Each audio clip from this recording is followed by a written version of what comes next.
Yes, slavery was one of the most horrific things that ever happened in human history.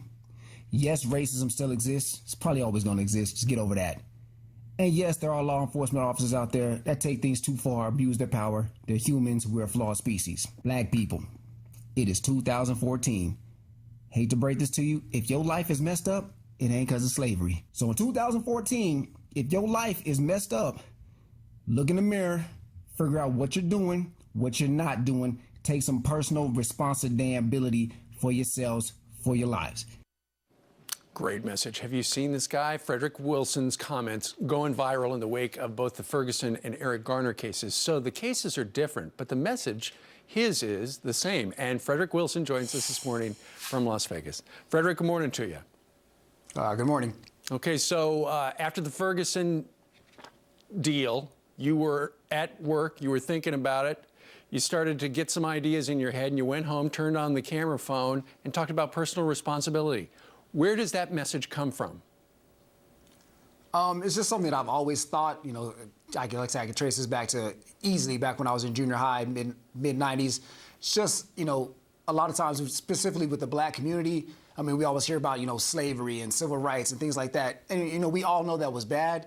But it's like at some point, you know, you got to stop using that as a crutch and look around and look at the choices that you're making as an individual. You know, if your life is messed up, what are you doing to contribute to it being messed up, and what are you doing to help better it? You know, if your neighborhood's messed up, again, are you contributing to your neighborhood being messed up, and are you helping to improve your neighborhood? And so it's just one of those things. And it does apply to everybody. I mean, with me being black, obviously I equated it more so to my people, but I mean, it applies to everybody. I mean, you got to take responsibility for the choices that you make. Also, you talked about the judicial system, the importance of getting an education, and also dealing with the cops. What's your message to people of all colors when it comes to dealing with the cops? Well, most importantly, when you're dealing with the cops, you got to understand time and place. Now, again, I definitely don't want to send a message out there that all cops are bad. I think the majority of cops are out there. They're trying to protect and serve, do the right thing. But again, they're human. There's some bad apples out there. But when you're dealing with the police officers, the most important thing is to remember, okay, you're out in the street. That's not the time to plead your case, to fight against the police officers. Just comply with what they're saying. If they tell you to stop, freeze, do whatever, you know, just go along, follow their instructions.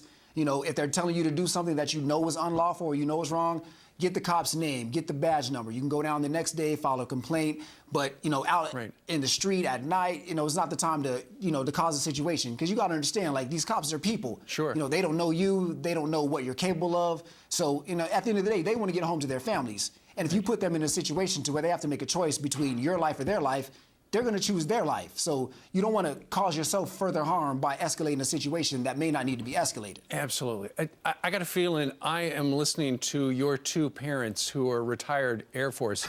They probably, they put this in you at a young age, and now you've got, this is very clear to you what needs to be done. Well, I mean, what things I'm speaking about, it's obviously it's not the end-all, be-all solution, but it's part of the solution.